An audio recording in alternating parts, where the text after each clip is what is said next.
call. We have a few words for you from our Falcon 9 team. Standing by. Dragon, Chief Engineer on Dragon to Ground. Bob Doug, on behalf of the entire launch team, thanks for flying with Falcon 9 today. We hope you enjoyed the ride and wish you a great mission.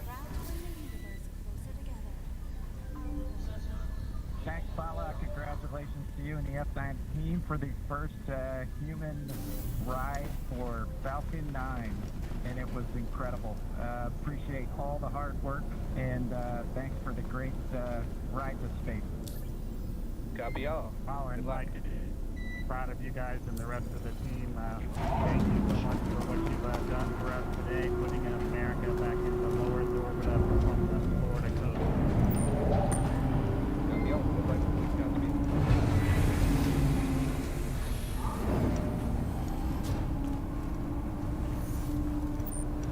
All right, so Bob and Doug are in Dragon space. SpaceX, we confirm nominal Eclipse activation and service section Draco checkouts.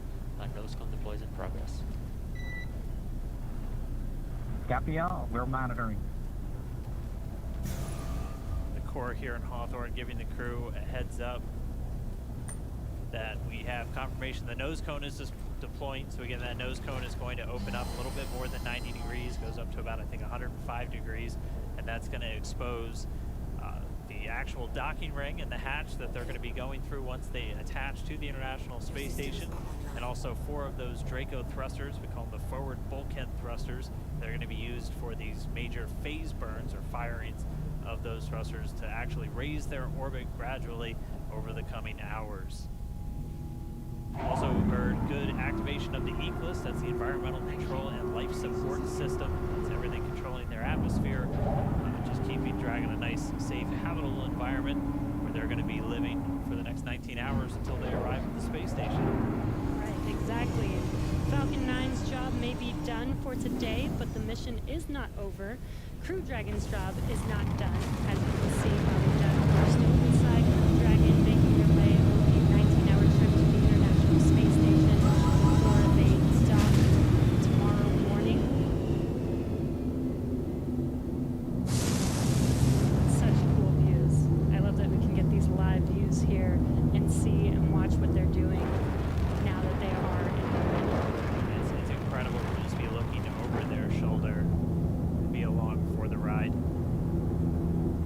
And we're going to be with them, and we're going to be with all of you the entire way for their journey to the space station. We're going to be covering live throughout. Bob and Doug will obviously have a sleep period where they'll get about 8 hours of sleep a little bit later today before they wake up for all of their final approach. One of the major things we are looking forward to in the next couple of hours is going to be their first turn at the controls. So they're actually going to be using those touchscreen displays to take control and manually pilot Dragon. We'll walk you through what that's going to look like, and assuming we have some good ground station coverage, we'll be able to get views right inside Dragon, looking over their shoulder as they manipulate the controls at the display. But I mean, we had a smooth ride uphill, both stages of the Falcon 9 doing their job, placing Bob and Doug into orbit. I mean, this is a day, this is a historical day. This is us kicking off that new era of spaceflight that we've all been talking about and longing for since the Space Shuttle program came to an end in 2011. Yes. And the weather cooperated. Yes, second time's a charm. Right. All right, so day for the history books. As you can see, we have lost some live signal there, but the mission still continues, and we're going to send it over to KSC to continue broadcasting live with you guys. Loss of signal, Newfoundland. Yeah, Jesse and Dan, we are just in awe over here. When I woke up this morning and looked at the weather forecast, I was like, man, we're going to be back here on Sunday, but we did it. And the room cleared out. Everybody was outside watching, and inside the lights were shaking, the cameras were shaking. Lauren came back in with tears in her eyes. This is really amazing. I can't believe it. I saw it with my own eyes. This is, I'm a little bit speechless. Just so grateful that we got them up there, and there's a lot more to go. A lot more to go, but I'm so happy they're safe right now. I'm just so happy. Yeah. Leland, you were talking about it. It's amazing what we can do when we work together. Yes, American astronauts on an American rocket from American soil, showing you what Americans can do when we come together as a team and blast Doug and Bob off to the cosmos. This is what it's all about, and their families and everyone is working together to take them up to space safely. So I don't know what to say. That rocket fuel is still in my veins, and I want to go get in the rocket. Well, it's too late now. Maybe I the next know, one. I know. But we want to go over to Daryl at OSB2. I think he's there with the administrator who hopefully has more words than we do, because we're still kind of speechless. Daryl? Incredible here, Marie, at the Operations Support Building, where a chorus of applause has been happening from the beginning of launch and throughout the various stages. Some very special guests were here to watch it. That includes President Donald Trump, Vice President Mike Pence, and NASA Administrator Jim Bridenstine, who joins me now. And you were with the President and the Vice President. America's back, launching human astronauts again. Tell me how you feel about that, and tell me about the President watching. So this has been a long time coming.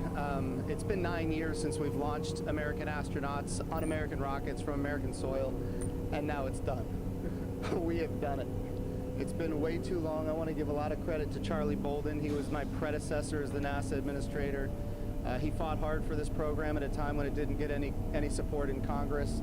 We now have an administration that is fully supportive of our spaceflight initiatives, not just on the exploration, discovery, going to the moon, onto Mars, but also from a Space Force perspective. Our budgets are going up, things are strong, and today was just just an amazing day. You know, one of the things the President did right out of the gate when he became President is he created what's called the National Space Council. And he put the Vice President as Chairman of the National Space Council. And on that National Space Council, you've got the Secretary of Defense and the Secretary of State and the Secretary of Commerce, the Secretary of Transportation, the Secretary of Education, the Chairman of the Joint Chiefs, all of these different amazing individuals that deal with space day in and day out. A lot of people don't realize how many parts of the federal government deal with space. And the Vice President invited those members of the National Space Council here as well. So we just had, and then we had members of Congress, bipartisan members of Congress, Republicans and Democrats, who have been involved in supporting this program, you know, for a long time now. So I'll just tell you, I'm breathing a sigh of relief, but I will also tell you I am not going to celebrate until Bob and Doug are home safely. Tomorrow they're going to dock to the International Space Station. Tonight I'm heading to Houston to be at the Johnson Space Center when that happens. So it's a bit of a relief. The nose cone is now open. It's now deployed, which means that you know, now we're going to go into some burns. We're going to have some phasing burns. We're going to have some you know, boosting burns, and we're going to get as much as we can in alignment with the International Space Station as early as possible here. But also, I know it's hard, but you know, the big thing that we need to do now is we got to get Bob and Doug, who have now gone through this exercise twice. They need to get some rest. But I can guarantee you there will be no rest for a good amount of time while they're up there in orbit. And they are certainly on their way, and a lot of people joining us for this entire celebration and watching. We just heard 10 million people watching live as this launch happened. And President Donald Trump becoming the third sitting president to watch a launch live from the Kennedy Space Center. First, To be clear, I think he's the only sitting president to watch American astronauts launch on a brand new rocket that has never launched before. And that's a big risk.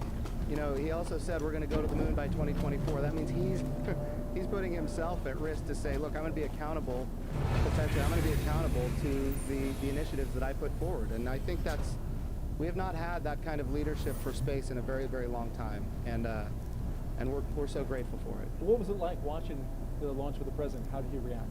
Oh, I'll tell you, it's obviously something that is near and dear to him. He said it a year and a half ago. He put it in the State of the Union speech. He said, we're going to launch American astronauts on American rockets from American soil. And of course, I was like, in my head, I'm thinking, we better get after this. Of course, we've worked overtime to make it happen. We might be a little behind schedule, but we got it done, and we got it done safely. We're knocking on wood, but so far so good. It's looking good. You personally, Jim, as that rocket was lifting off, you felt that rumble? Yeah. Wow. What'd you feel? What'd you experience? Well, I was praying. I'm not going to lie to you. I was praying. I was praying for Bob and Doug. I was praying for their families. I was praying for their safe return, even though they're just going. But man, I'll tell you, it was, I've heard that rumble before, but it's a whole different feeling when you've got your own team on that rocket. And they are our team. They are America's team. This is Launch America. This is everything that America has to offer in its purest form. And times are tough right now. There is no doubt. We've got the coronavirus pandemic. We have other challenges as a country. But I hope this moment in time is an opportunity for everybody to reflect on humanity and what we can do when we work together, when we strive, and when we achieve. And if this can inspire a young child to become the next Elon Musk or the next Jeff Bezos or the next Sir Richard Branson, then that's what this is all about. Or the next Jim Bridenstine. I wouldn't put me in that category, but Well, we appreciate your leadership for the space agency at this time, and congratulations on the amazing day. thank you. It's been a good ride. Very good. Bree, we'll send it back to you in the studio. Doug and Bob are on course to arrive at the International Space Station tomorrow, May 31st at 10:27 a.m. Eastern Time. And we'll be staying on the air for continuous live coverage along the entire ride to the station.